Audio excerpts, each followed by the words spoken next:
Ganesh festival సంబంధించి ఈ 20వ తేదీ నుంచి కూడా గణేష్ ఫెస్టివల్ స్టార్ట్ అవుతుంది కాబట్టి ప్రజలందరూ కోరేది ఏమంటే ఈ గణేష్ ఫెస్టివల్ విగ్రహాలు పెట్టుకోవాలనుకున్న వాళ్ళు ఒక యాప్ మేము క్రియేట్ చేయడం, పోలీస్ డిపార్ట్మెంట్ యాప్ క్రియేట్ చేయడం జరిగింది.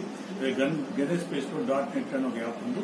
ఆ యాప్ లో అప్లై చేసుకోవాల్సిన అవసరం ఉంది. ఆ యాప్ లో అప్లై చేసుకుంటే అది సంబంధించిన ఎస్ఐ గారికి వాళ్లకు పోవడం జరుగుతుంది. దాన్ని ఎస్ఐ గారు ఆ స్థలాన్ని పరిశీలించి అక్కడ ఎటువంటి ఇబ్బందులు లేకుండా చూసుకుని సరిగా అన్ని జాగ్రత్తలు తీసుకుని సక్రమంగా ఉన్నాయడలా దానికి సంబంధించిన ఎన్ఓసి ఇవ్వడం జరుగుతుంది.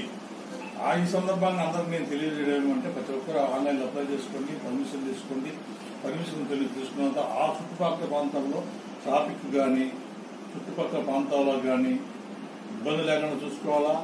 అలాగే తాగడము గలాట చేయడం చూసుకోవాలా, డీజేలు పెట్టకుండా చూసుకోవాలా. అదే విధంగా రాత్రిపూట వాలంటీర్స్ పెట్టుకోవాలి. మైకులు కూడా రాత్రి 10 గంటల వరకు పెట్టుకోవాలా, పాటలు మించి పెట్టుకోకూడదు.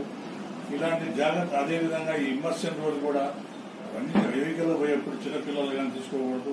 ఏదైనా ఇమ్మర్షన్ పాయింట్ దూరం నుంచి జనాలు దించి ఆ విగ్రహాన్ని అక్కడ నీళ్ళలో వదలాల్సిన అవసరం ఉంటుంది. ఇలాంటి జాగ్రత్తలను తీసుకోవాల్సిన అవసరం ఉంది. ఎక్కడైనా కానీ పవిత్రమైన ప్రదేశాల్లో కూడా అంటే గుడుల దగ్గర, మసూదు దగ్గర పబ్లిక్ ఇబ్బందికరమైన ప్రదేశాల్లో కూడా పెట్టకూడదు. కాబట్టి ప్రతి ఒక్కరిని విజ్ఞప్తి చేసేదంటే జాగ్రత్తలు తీసుకోవాలా. ఇది ఒక దైవంతో కూడిన ఒక ప్రోగ్రాం, ఒక ఫెస్టివల్ కాబట్టి అందరూ కూడా పవిత్రంగా కాకుండా భక్తితోటి, భక్తి పాటలతోటి ఈ కార్యక్రమాన్ని అన్ని చేసుకోవాల్సి ఉంటుంది.